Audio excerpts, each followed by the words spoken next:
Hello and welcome back for Bitcoin Technical Analysis. I'm Rocky Outcrop, your friend. We're all friends here together. If you're just joining us for the first time, be sure to hit that subscribe button and the like button and everything else and make yourself 600 new friends. So thanks so much for joining us. You know what to do. You've watched YouTube before. What have I got behind me right now? Well, that's the 24-hour spot price chart. We're looking at Bitstamp just here, and we're going to be discussing a few things in this episode. One of which is going to be us looking at the 200 simple here on the spot prices and the 50 simple here, and talking about the possibility of golden crosses. Another one is this horizontal line that we have in here, and talking about the current price action and where we are in relation to it.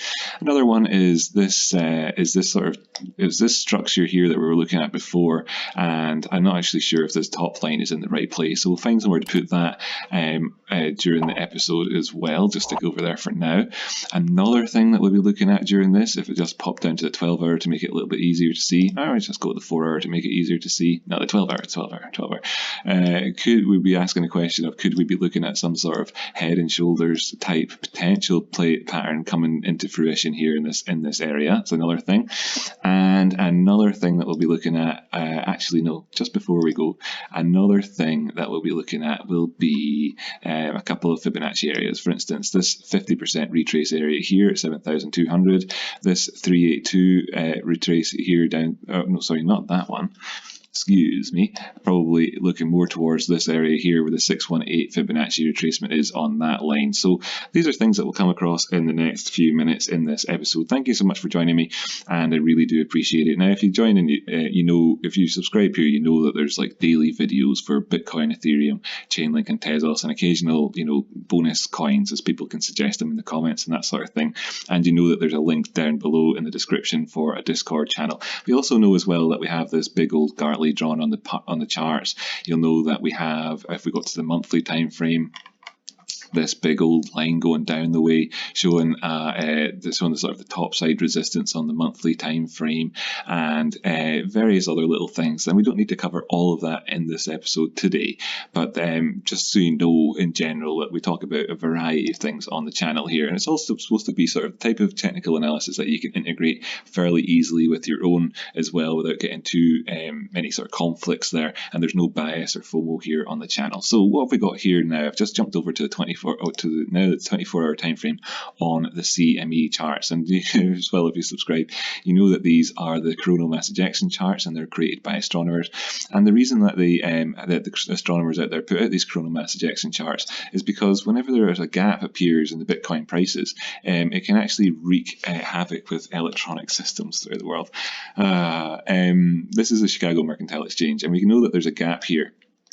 There's a gap on the charts in this area, and we've got this blue box drawn in just to show us where the boundaries of that gap are, so we can compare it to the price action should we find ourselves, or should we find it trading within that area. If we just move it over a bit so it touches off that wick there, you can see where it is, where the gaps come in at. And if I just move it up ever so slightly, yep, so that's it spot on there.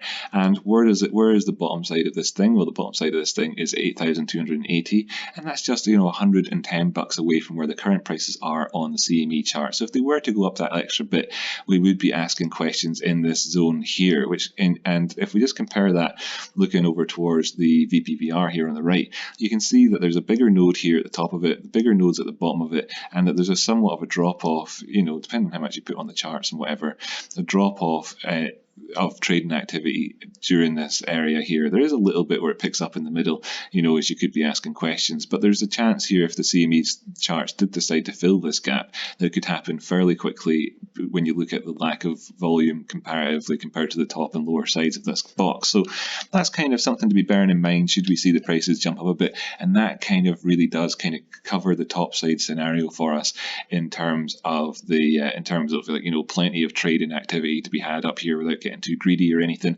should you be looking to long it in around those areas. So something to be bearing in mind. And another thing that we're going to look at here in this episode is and well, I said earlier when I was introducing the thing, but is the 200 simple and the 50 simple moving averages, and discussing their crosses as well, just so we can bear a couple of things in mind as we're looking to the near-term future on the spot prices and asking questions about crosses. So I'm just going to take off all of the other moving averages in the meantime so that we can focus on what we're talking about. And we have the two there. This red one is 50 and the white one is the 200, and these are both simple moving averages. Okie dokie. And this is CME charts. So because we're going to be drawing a comparison between the CME charts and the spot prices in just a second here.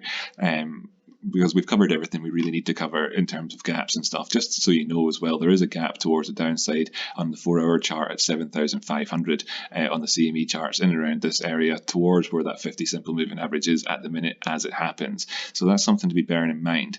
And you know, beyond that, there's actually a gap over here. You can see down at 3,000. Well, you can't see it, sorry, but there's a little tiny wee gap down there at the 18th of February at 3,500 as well. Just so you know. But anyway.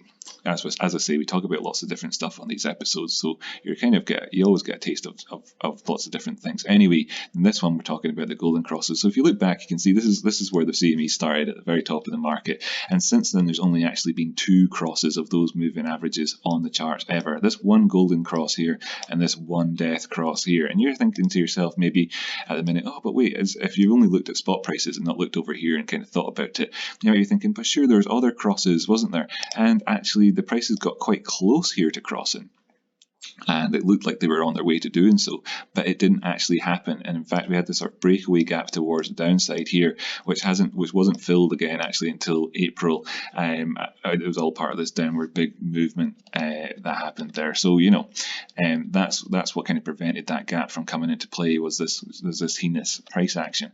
But anyway, we've got these two crosses, and what we can learn from these crosses in general, just as sort of little takeaways. One, you know, is that there's can be quite a bit of extreme volatility coming in here. That's like as a significant percentage drop off in prices from 8,000 down to 6,000. You know, significant in the near future after a cross. You know, and then towards this death cross here, you can see that there was the counterintuitive pump in prices, significant percentage prices pumping up after the death cross. You know, coming in from prices around about the 7,000s all the way up to the 10,000 area. You know, big pumps in price there, even though there was these crosses on the chart. So it's a little bit counterintuitive, but normally these things operate as an indicator of trend. And what we've seen here then, since this golden cross or this death cross, was that we had to wait for quite a while for there to be any outcome from that for the bears, and it was kind of aided by the pandemic and everything else at the time. But so anyway, we've kind of saw enough in terms of this deep price action here that happened very rapidly, was possibly enough, you know, to kind of satisfy this in terms of the bears, and now we're kind of asking the question, well, what's the slope on the 50, and where are we just now? And as the prices operate in around this 9,170 area, it means that we're kind of going flat for just now on this until the 17th of May, at which point, you know, the prices could be in this area, and the 50 will start to go towards the upside, because we'd not be including these bars over here, which are very much lower in terms of the price action. So that's kind of how that dynamic is shaping up. But right now we've just had, you know, a little touch of sort of downward slope on the 50, and it's not got back up towards the 200 over the last wee while as a result of the drop off in price action there, because of the way that the maths is working, going 50 periods back.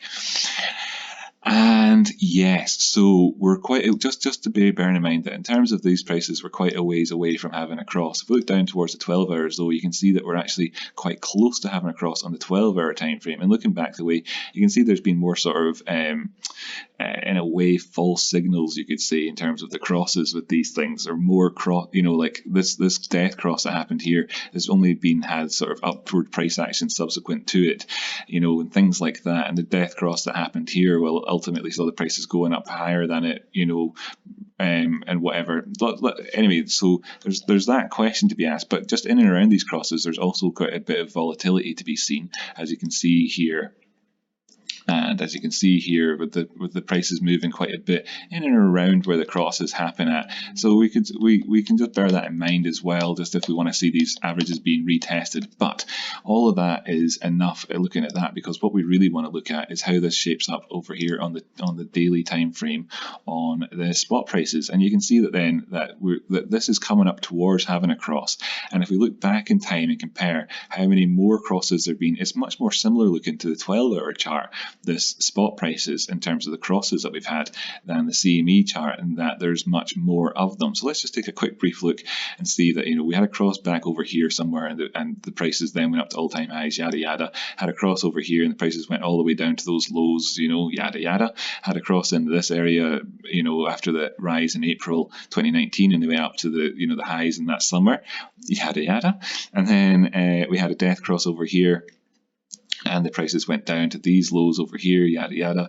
And then we had a golden cross here, and it was a bit, it was actually sort of a false signal, you could say, at that time. You could say, as we saw the prices drop right back down again, test both the averages, come on down, and then move on up. And anyway, the whole point being here that, again, if you go to the 12 hours, well, you can see that they actually crossed recently during this volatility, and we came down and tested the 50. So this is what I was kind of hinting at with when I was talking about the 12-hour time frame on the CMEs a second ago.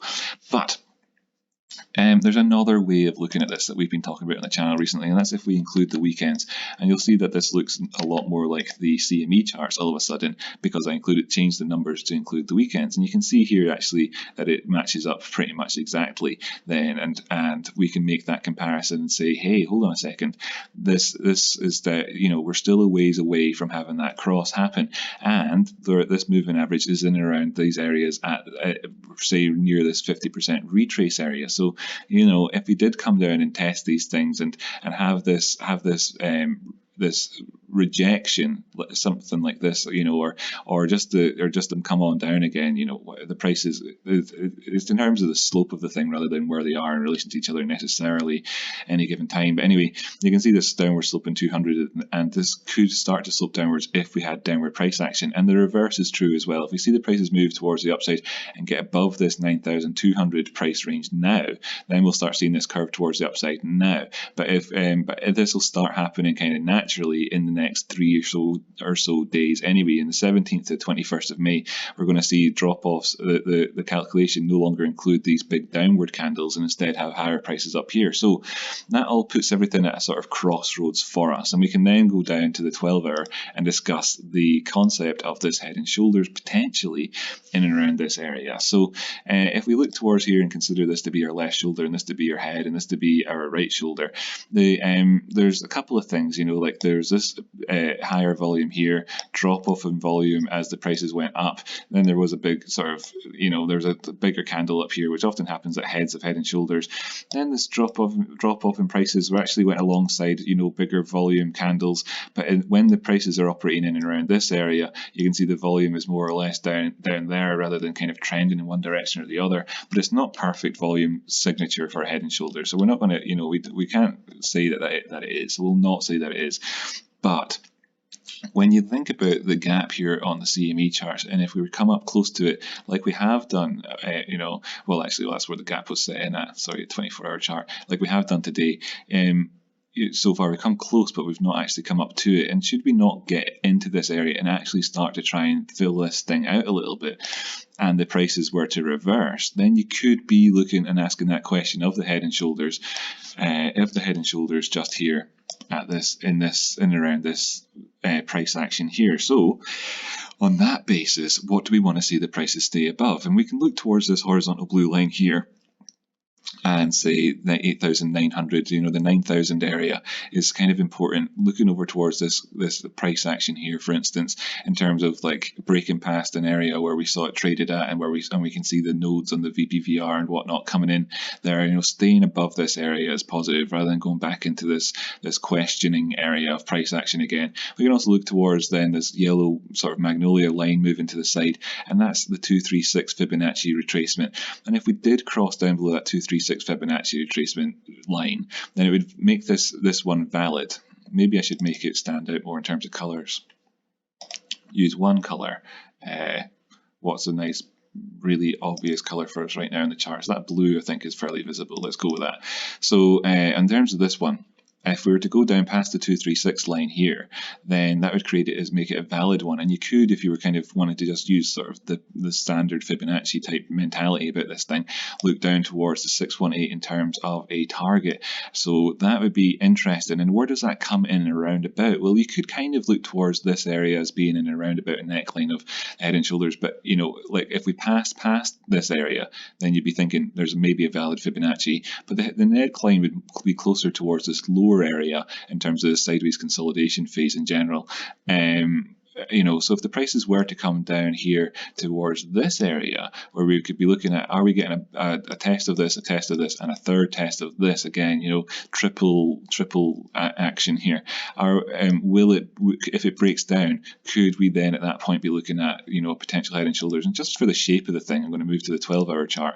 Excuse me. And so it's a little bit more sort of head and shoulders-y, and say, well, look, let's draw a measured move in and take it down to that red line, just for, you know, we'll not you know, pin all our hopes on one particular line or anything, you know, just in general. We don't look at these on the channel as being, you know, exact all the time. Instead, it's just to kind of give us a rough idea of what, you know, what could be going on.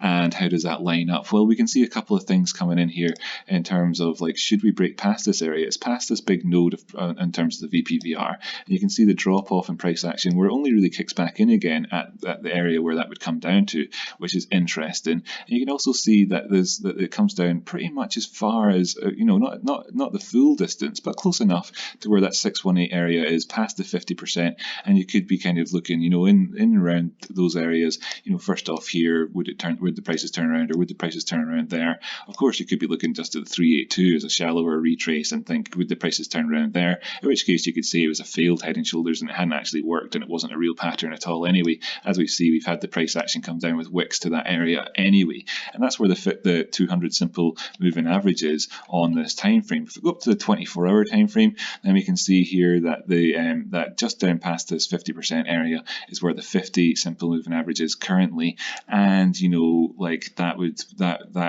could all be part of this general process in general, where these averages get tested over time. And, you know, if we started going down there, then the narrative, I think, would build itself up and people would be more accepting of this picture on the way towards it as it's happening, compared to maybe the sort of the quite questionable outlook that we have just now. This is all quite speculative in terms of just kind of assessing where we are. But, you know, this is kind of, I think it's useful to know these things in advance, and it's in terms of the shapes of what, you know, the context of the market price and dynamics in this area. And one of the things that lends itself to making this kind of, you know, easier in terms of the head and shoulders concept is, of course, this upward price action here, which had very little trading activity during it, and those sorts of things overall in general. So that's kind of where we are. And if you want to choose areas, you know, in terms of managing risk, a good enough one at the minute just really is around that 8,900 area. Down on from that, you've got the sort of 8,800 area where that 236 line is, and then from that you've got 8,500 area where we have the bottom of that of this area. Now I think it's time to bring back in this red line and try and see if there's an area where towards the top side that we could be looking at. Of course, this existed initially over in this area here as we were consolidating in this rectangle. So that's the first place we can drop it off and just kind of take a look. And we go down to the 12-hour time frame to get a few more candles in this area. Maybe we can line up a little bit and kind of give us an idea of a zone again for where the price action could be coming in at in and around these areas. And maybe that's a fair enough place to have this as we look towards the upper side range. The first kind of target is that 9,200 area. And if I just pull this line up as well that we had, which was obviously our wedge channel-esque effort from before, you know, like and subscribe to these videos every day. That's something we are all familiar with on the channel. We just pull it up just to get in general, and you can see it kind of comes in around this area, and breaking above that would put us back into contention for, you know, for one, wouldn't be head and shoulders, for two, can we get above this is our previous sort of our last high before the, you know, our second last high area, you could say, and go up and start to challenge towards the top end of this where we had at 10,000 before, you know. In the meantime, the volume's been dropping off, so that's not particularly fantastic. You know, it kind of, you know, if it kicks in again as we go down below this line, you'd be asking questions. If it kicks in again as we go above this line, you'd be asking other questions, you know, like, you know, the positive and negative case.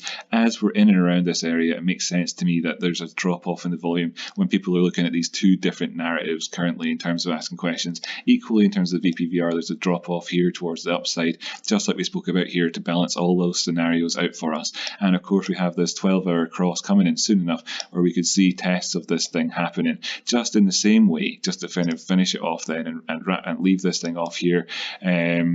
Haven't looked at the oscillators. I'm not going to actually in this episode really just now.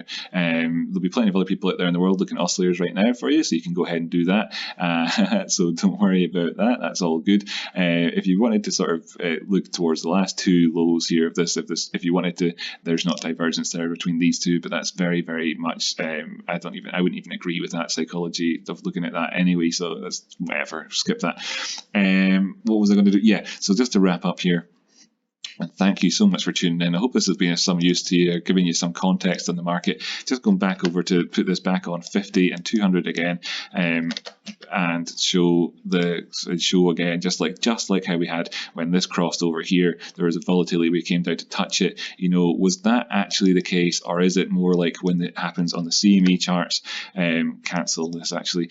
So was this the case, and has it already happened and done? Is it done, or is actually this the case, and will we see this happen over here? As you can see, those wicks that were all over the place on the spot prices weren't there, and could we see the same scenario play out in and around this area? And if it did happen, then, you know, you'd be asking the question of this low, will there be a higher low, a lower high, sorry, with this being a low, and then another lower low coming in here during the test of this thing? And will we start to see a downward trend or shape or pattern or whatever to be looked at those times? And of course, if things happen quickly, then it could be that head and shoulders concept, and if things happen slowly, then this is what we'll be looking at then. And that, I think, is everything. Okay, that's everything, and it shouldn't overlap with any of your own technical analysis in any negative way whatsoever, and it should give you a lot more context to manage your trading in and around. And I'm not giving you a direction or telling you where to put your money in and giving you signals. There's plenty of other people out there like to shill their own signals and stuff like that.